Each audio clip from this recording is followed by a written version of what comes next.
Hello everyone, you are very warm welcome to our channel love story teller. और guys, आज मैं आपके साथ माय पोएट स्टूडेंट का नेक्स्ट पार्ट लेके आई हूँ। गाइस, मैंने इसका पार्ट जो है आज 46, 47, 48 ऑलरेडी शेयर कर दिया है।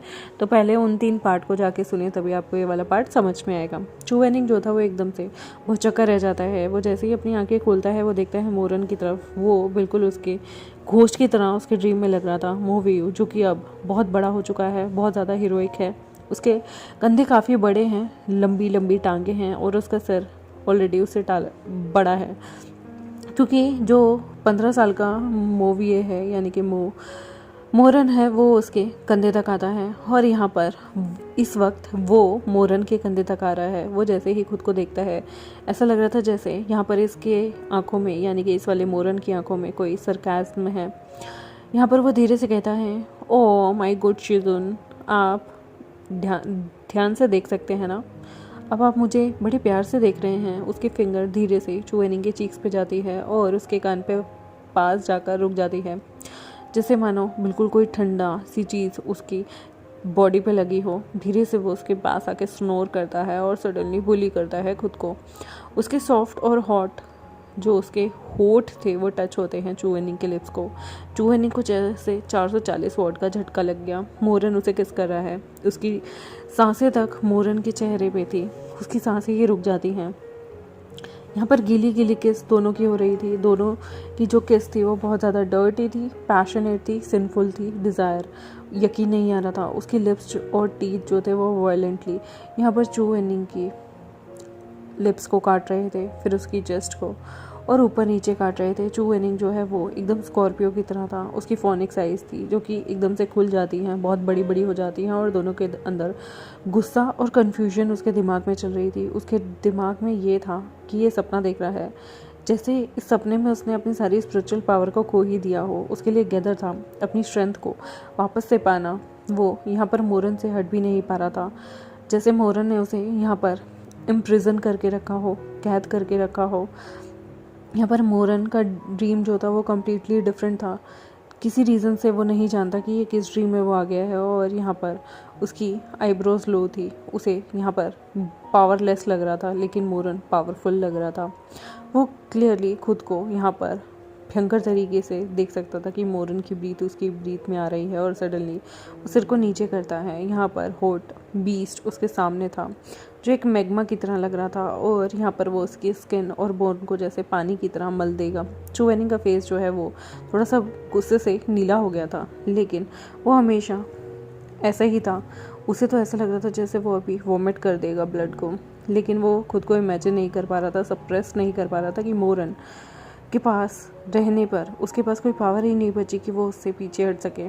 क्या ऐसा हो गया है कि वो यहाँ पर अपनी पावर को यूज़ नहीं कर पा रहा। उसे ऐसा फील होता है जैसे उसके पेट के नीचे की जगह बहुत हॉट हो गई है। उसकी फिंगर टिप बहुत ज़्यादा सॉफ्ट हो गई हैं इस वेट किस के बाद, जैसे उसकी बाजुएं ट्रम्बल करने लगी हों। मोरन की चेस्ट जो थी वो बहुत हॉट थी और ऐसा लग रहा था जैसे वो उसे पिघला ही देगी। उसके कपड़ों को जैसे उसकी बॉडी के अंदर ही सबमर्ज कर देगी।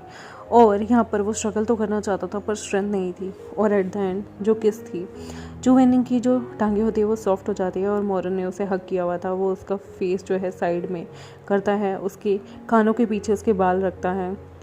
धीरे से वो उसकी नेक पे अपनी सांसें छोड़ता है। वो सुन सकता था। मोरन धीरे से कहता है, क्या तुम इस कंडीशन के बारे में डिस्कस करना चाहोगे फोरम में।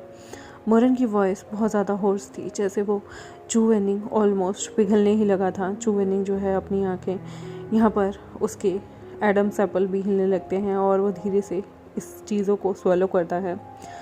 फिर वो कहता है, अब तुम्हारी कोई वैल्यू नहीं है इस सीट पे, तो चलो हम बात करते हैं जो भी तुम्हारे पास बचा है। चू वेनिंग की वॉइस जो थी वो भी वक्त के साथ साथ हॉर्स हो रही थी और वो नहीं जानता था वो क्या बोले। उसे गुस्सा भी था और उसे डिज़ायर भी थे।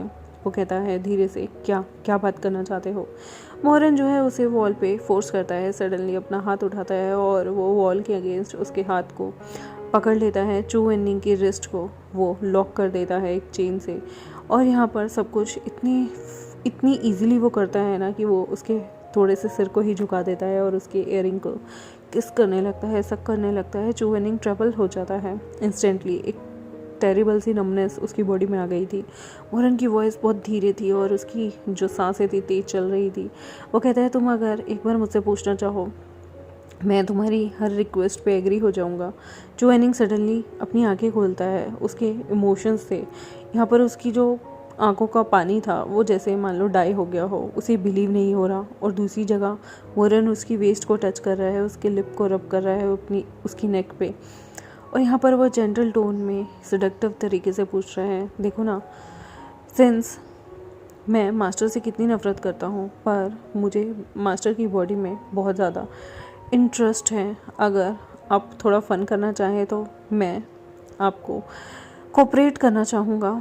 मोरन धीरे से रुकता है, कंटिन्यू उसकी वेस्ट को टच करता है, टक करता है और कहता है, तो आपने क्या सोचा है? अगर आप चाहते हैं तो आप नील डाउन करके मुझे लिक कर सकते हैं, मैं कंफर्टेबल रहूँगा, या फिर आप अपने स्टमक के बल पे लेट सकते हैं बेड पे और मुझे अपने साथ संबंध बनाने दें। ये सुनकर चू वेनिंग का मुंह देखने लायक था और चू वेनिंग को इंसल्टेड फील हो रहा था। एल्डर यू हैंग, जिसकी इमेज बहुत क्लियर थी, सेल्फ प्राउड थी, इनोसेंट थी, कोल्ड थी, लेकिन उसे कभी किसी ने इस तरीके से टच नहीं किया। इवन कोई वुमेन भी उसके पास नहीं आई। ये तो बिल्कुल भी उसे ऐसा लग रहा था कि उसके साथ ज़्यादती हो रही है, क्योंकि उसने कभी कोई एरोटिक पिक्चर भी नहीं पढ़ी, उसने कभी पोर्नोग्राफी के सॉन्ग भी नहीं सुने। लियान जिंग उसे गार्ड करता था इस सब चीज़ों के अगेंस्ट। इवन वो खुद से भी बेचारा कभी खुद को टच नहीं कर पाया, तो इस तरह से वो किसी के सामने कैसे जुड़ सकता है। अनफॉर्चुनेटली वो बहुत ज़्यादा फ्यूरियस था और वो नहीं जानता था कि वो इस तरह से अपने आर्मर को कहाँ रखें। आर्मर उसके सामने ही थे और स्ट्रेंज फीलिंग उसे हरा रही थी। और उसके बाद मोरन जो है वो थोड़ी देर के लिए रुकता है और वो रिस्पॉन्ड नहीं करता। तब मोरन जो है वो चू वेनिंग के पास आता है, लो वॉइस में उसे धीरे से किस करने लगता है, और जैसे ही वो उसके लिप्स को किस कर देता है, वेट टंग यहाँ पर उसके मुंह में घुसाकर वो धीरे से उसके साथ प्ले करने लगता है, लिक, किस, डीप किस। और यहाँ पर फिर वो उसके नेक, शोल्डर पे धीरे धीरे अपने कान रगड़ता है, किस करता है, जिसकी वजह से चू वेनिंग के जैसे मानो उसकी सारी इंद्रियां काम ही ना कर रही हों। उसके जो बेचारे की सोचने समझने की शक्ति 1 मिनट के लिए रुक जाती है और यहाँ वो धीरे धीरे वॉयलेंट होने लगता है। वो चू वेनिंग के सारे रोप को फाड़ देता है और कहता है, किस तरह के जेंटलमैन हो तुम? हाँ, क्या तुम सेंट हो? क्या तुम कोई साधु संत हो? यहाँ पर वो बिल्कुल क्रेजी हो जाता है। उसके मन में बहुत सारी हेट्रेड चू वेनिंग के लिए थी, लेकिन यहाँ पर एरोटिक मैग्मा उसके अंदर कूट कूट के भरा था, जो कि रॉक की फॉर्मेशन में था। इस पीरियड के लिए वो चू वेनिंग के साथ सिर्फ एंजॉय करना चाहता था और चू वेनिंग जो है वो और भी ज़्यादा भयंकर लग रहा था। मोरन उसे देखता है और धीरे से उसके फेस को पिंच करते हुए कहता है, मेरी तरफ देखो, मैं चाहता हूँ कि तुम मेरी तरफ देखो। चू वेनिंग जो है वो अपनी आंखों को बंद करता है। तभी उस ड्रीम को उसे बहुत ज़्यादा रिडिकुलस लगता है। आवाज़ आ रही थी, मास्टर। उसके कान के पास से सॉफ्टली और फेमिलियर टोन में एक इंसान कहता है, मास्टर उठो, मास्टर मास्टर। चू वेनिंग जैसे ही आंखें खोलता है, मोरन का फेस उसके बिल्कुल मुंह के बिल्कुल पास था और इमिडिएटली बिना कुछ सोचे वो एकदम से मोरन को थप्पड़ मार देता है। और ये थप्पड़ इतनी ज़्यादा तेज़ था ना कि मोरन के चीक्स रेड हो जाते हैं। मोरन जो है वो बेचारा 2 मिनट के लिए तो हक्का बक्का हो जाता है और वो कहता है, मास्टर आपने मुझे मारा क्यों? क्या आपको लोगों को मारना पसंद है? चू वेनिंग जो कि अपने सपने से उठ गया था, उठ के बैठता है और उसकी फोनिक आइज अभी भी मोरन को देख रही थी, जो उसके सपने में आया था और उसके साथ गंदी गंदी हरकतें करना चाहता था। उसकी बॉडी अभी भी ट्रम्बल कर रही थी। वो अभी अपने ड्रीम से उठा था और उसे हकीकत और ड्रीम में कुछ समझ नहीं आ रहा था। उसे ये चीज़ें पागल बना रही थी। यहाँ पर आवाज़ आती है मोरन की, मास्टर। तभी चू वेनिंग जो डर जाता है और कहता है, मेरे पास मत आना। चू वेनिंग धीरे से अपने आंखों के नीचे करता है और कहता है, इधर उधर देखता है। मोरन कहता है, क्या आपने कोई सपना देखा? चू वेनिंग मन में सोचता है, सपना? ये तो अजीब सा ड्रीम था। चू वेनिंग जो है वो उसे देख रहा होता है और फिर वो अपने सेंसेस में वापस आता है। वो ऐसा लग रहा था लाइब्रेरी पवेलियन में है। फिर वो जब आसपास ध्यान से देखता है तो वो रेड लोटस वाटर पवेलियन में था, जो कि दानशियांग डिन। यहाँ का यंग मोरन जो है वो एकदम से डिसअपियर हो गए थे अभी थोड़ी देर पहले ही। स्टिल वह मोरन इसके सामने अभी भी यंग और चाइल्डिश फेस वाला ही इंसान था। वो धीरे से बोलते हैं, स्टिल मेरे ड्रीम्स में मैं कभी किसी को मारता नहीं। फाइनली चू वेनिंग मोरन की ये ताना सुनकर उसके एक्सप्रेशन चेंज होते हैं। उसकी पतली पतली सी जो उंगलियाँ थी वो स्लाइटली यहाँ पर कांपने लगती है। मोरन जो है वो जिस गाल पे उसके चांटा लगा था उसे रब कर रहा था और कह रहा था ये कैसा नाइटमेयर है कि मास्टर आप इस तरह से रिएक्ट कर रहे हैं। चू वेनिंग का फेस देखने लायक था। वो धीरे से कुछ बोलना चाहता था लेकिन उसके मुंह में ही उसकी चीज़ें रह गई। यहाँ पर वो मोरन का हैंडसम सा बचपन का टीनेज वाला फेस देख रहा था और यहाँ पर बेचारे के दिल में ऐसा लग रहा था उसकी सेल्फ स्टीम कहीं ना कहीं टूट गई थी कि अभी सपने में किस तरह से ये इंसान उसके टीचर को एक यूज़लेस चीज़ की तरह यूज़ कर रहा है। उसकी बॉडी एक्सपेक्ट नहीं करी थी इस तरह की ह्यूमिलिएशन ड्रीम के अंदर। बट चू वेनिंग जो है वो अपना सिर पकड़ लेता है। वो बेचारा किस तरह से बोले कि वो क्या सोच रहा था, तभी वो खुद को रोक नहीं पाता। मोरन जो उसके ड्रीम में था उसका गुस्सा और भी ज़्यादा बढ़ा रहा था और मोरन जो इसके सामने था वो उसे इरिटेट कर रहा था। वो धीरे से कहता है तुम मेरे रूम में कैसे आ गए, वो भी आधी रात को?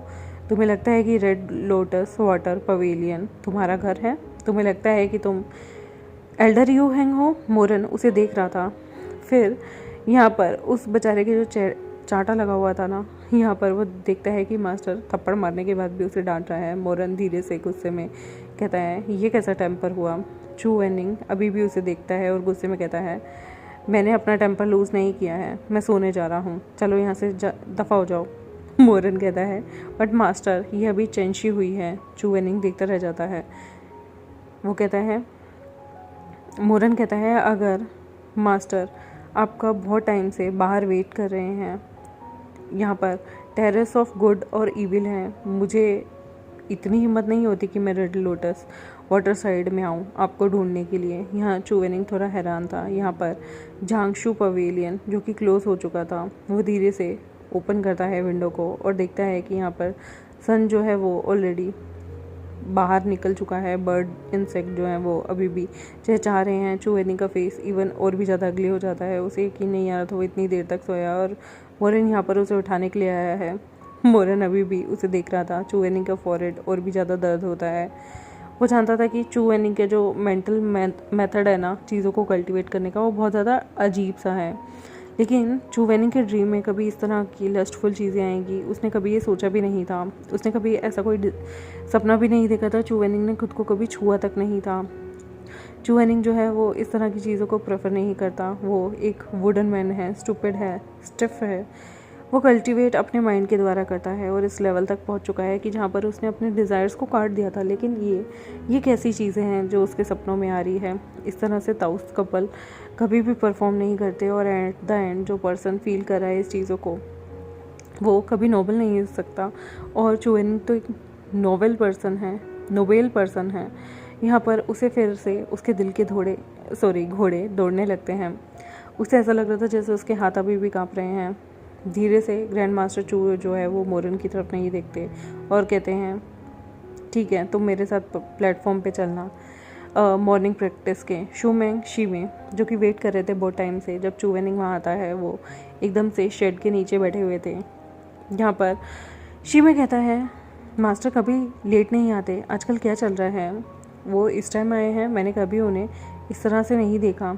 चूमेंग जो है वो कि और भी ज़्यादा एंशियस था। वो कहता है लगता है मोरन ने टीचर को इनवाइट किया है, मैंने कभी उन्हें इस तरह से इतनी लेट होते हुए नहीं देखा और मैं जानता हूँ कि वो उनके साथ नहीं गया होगा। मास्टर बीमार तो नहीं है? यहाँ पर शीमे कहता है मुझे ऐसा लगता है कि जो मास्टर के शोल्डर पे वाउंड थे वो बहुत सीरियस हैं और वो उसकी वजह से ही सफ़र कर रहे हैं, उनकी बॉडी वीक है और ये कहना बहुत मुश्किल होगा। यहाँ पर शूमेंग जैसी ही चीज़ सुनता है वो और भी ज़्यादा रेस्टलेस हो जाता है और सडनली उठता है और कहता है रुको, वेट मोरन, ये अनरिलायबल डॉग, तुम चले जाओ और मैं खुद से देख लूँगा कि मास्टर आ रहे हैं या नहीं। जैसे ही वो टर्न आउट होता है वो देखता है कि चू वेनिंग वाइट कपड़ों में आ ही रहा होता है। तभी जो ट्री के अंदर दोनों लोग थे वो एकदम से कहते हैं मास्टर। चू वेनिंग कहता है कोई काम डिले हो गया, चलो तुम्हारी मार्शल आर्ट की जो प्रैक्टिस है वो आज से शुरू करते हैं, लेट्स गो। जैसे ही शीमे यहाँ पर देखता है चू वेनिंग की इंटेंशन को, वो धीरे से मोरन से कहता है मास्टर क्या ये ज़रूरी है, क्या ये आज डिले कैसे हो गया? मोरन धीरे से कहता है मास्टर लगता है ज़्यादा सो गए। तभी एक आवाज़ आती है हाँ मोरन धीरे से अपने चीक्स को रब करता है और कहता है ऐसा प्रिटेंड करो जैसे तुम नहीं जानते हो, क्योंकि वो चू वेनिंग से दोबारा चाटा नहीं खाना चाहता था। यहाँ पर धीरे से शीमे कहता है तुम्हारा लेफ्ट चीक, ये तुम्हारे गाल इतने लाल क्यों हैं। यहाँ पर मोरन धीरे से कहता है अगर तुम दोबारा पूछोगे तो मुझे लगता है कि मेरा सीधा गाल भी लाल हो जाएगा, तो प्लीज़ मुझसे दोबारा मत पूछना। तीनों के तीनों प्रैक्टिस फील्ड पे आते हैं चू वेनिंग। मोरन से शीमे से कहता है कि जाओ तुम लोग आपस में करो और मुझे शूमेंग के साथ छोड़ दो प्रैक्टिस के लिए। चू वेनिंग जो है वहाँ पर कहता है बैठ जाओ। शूमेंग जो कि नहीं जानता था, वो हमेशा अपने मास्टर को वर्ड्स को ही बिल्कुल पत्थर की लकीर मान लेता था। इमीडिएटली वो ग्राउंड पे बैठ जाता है। चू वेनिंग जो है वो उसके सामने बैठता है और 3 साल बाद लिंगशान, वो उसे कहता है कि 3 साल बाद लिंगशान में स्वर्ड्स की यहाँ पर कंपटीशन होगा, तुम्हारा प्लान क्या है। शूमेंग जो है वो सिर नीचे करके बैठा हुआ था, वो कहता है मैं उसमें जाना चाहूँगा।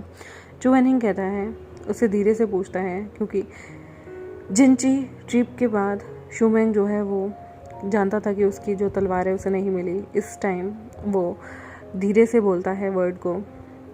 यहाँ पर उसके लिए चीज़ें काफ़ी मुश्किल थी एंड्योर करनी।